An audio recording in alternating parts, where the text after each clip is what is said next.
আমি পরিমল শুক্লবৈদ্য লোকসভায় সদস্য নির্বাচিত হইয়া ঈশ্বরের নামে শপথ করিতেছি যে আমি বিধির দ্বারা প্রতিষ্ঠিত ভারতের সংবিধানের প্রতি প্রকৃত বিশ্বাস ও অনুগত্য পোষণ করিব।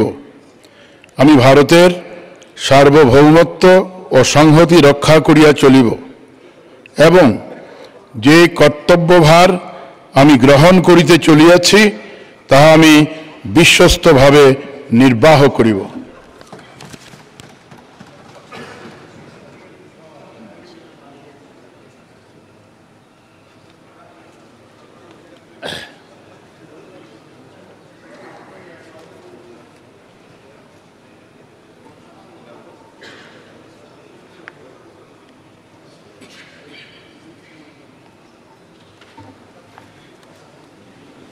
শ্রী প্রদ্যুৎ বরদলৈ।